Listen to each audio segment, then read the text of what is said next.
cerca de 40 anos atrás, como movimento que procurava criar uma alternativa, um circuito alternativo em termos de comércio mundial. Produtores do Sul, mais desfavorecidos, com dificuldades de acesso aos mercados, e os consumidores. A ideia era criar esse circuito no sentido de suprir os mercados do Norte, onde supostamente os consumidores teriam maior e melhor poder de compra. Pronto, isso foi evoluindo ao longo dos tempos. Hoje já se colocam novos desafios, mas a ideia original era, de uma maneira assim bem simples, bem sintética, era essa: criar um circuito alternativo que atendesse aos produtores do Sul com princípios, com critérios sociais e critérios ambientais, no que se refere às formas como os produtos eram produzidos.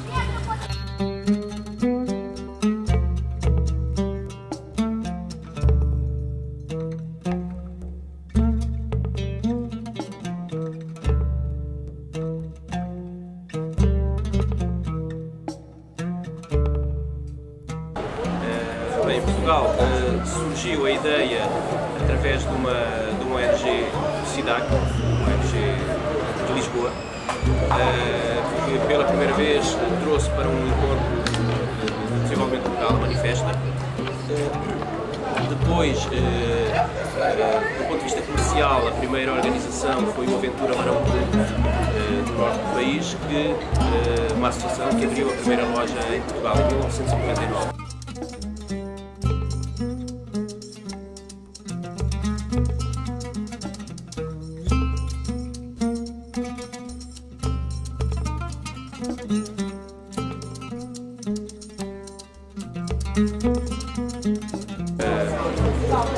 A partir da abertura da primeira loja, outras foram sucedendo.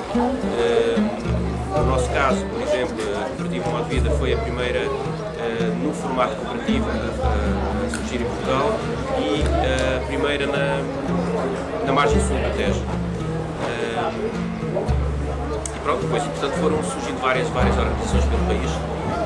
Hoje há um processo de alguma regressão em função da crise e de outros fatores também, mas ainda continua a existir algumas associações e algumas lojas em Portugal.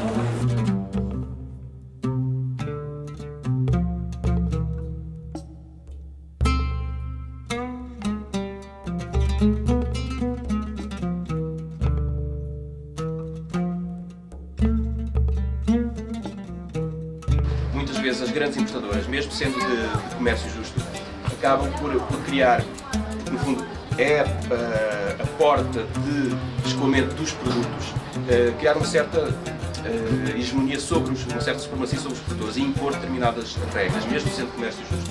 Eu me referi ao Café da Nicarágua, que é uma pequena importadora de Madrid, que criou na sua estrutura uma forma em que os produtores têm o mesmo peso que os consumidores. Portanto, é uma cooperativa, a quantidade de produtores é a mesma dos sócios consumidores, aqui na Europa, digamos, que faz com que nas assembleias e em todos os centros de decisão dessa organização, os produtores tenham o mesmo peso que os consumidores.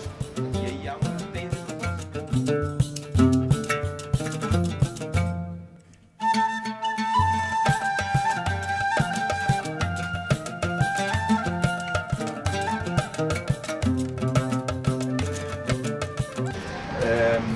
há aqui um exemplo que eu falava há bocado dos circuitos curtos.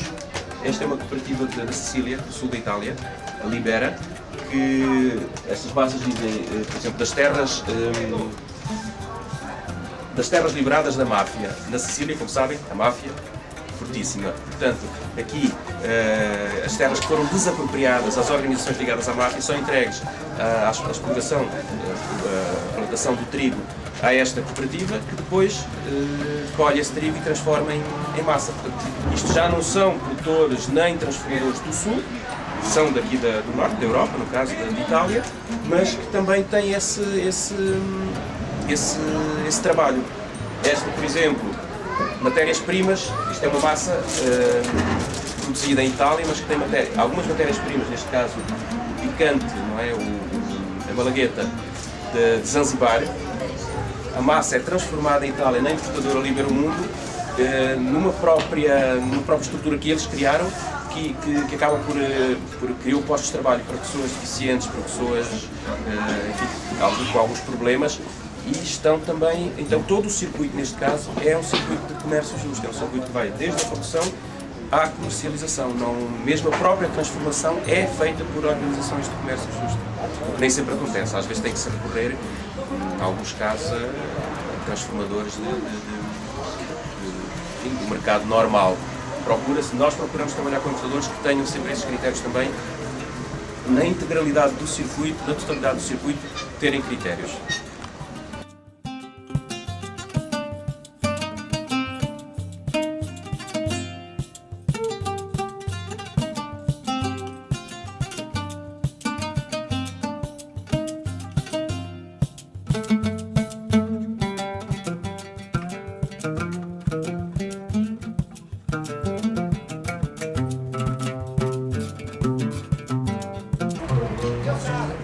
Uma das questões que sempre se levanta é precisamente o preço dos produtos, o preço de venda ao consumidor dos produtos do comércio justo. E por isso é que eu no início dizia de novos desafios que se colocam, é que começa a haver também uma tendência de se pensar nos circuitos curtos. Ora, se neste momento nós temos produtores com dificuldades de acesso aos mercados também em Portugal, também nos países do Norte, porque é que havemos de estar também a importar produtos que vêm de 9 mil km de distância com os impactos ambientais que se causam, não é? E se tivermos produtos produzidos aqui com os mesmos critérios, temos que passar a valorizar também os circuitos curtos. Valorizando os circuitos curtos, estabelecemos a confiança também do consumidor, percebendo onde é que são produzidos e como são produzidos, e também baixando o preço do custo desses produtos. Um dos custos principais é o transporte de longo curso, com o aumento do preço do petróleo.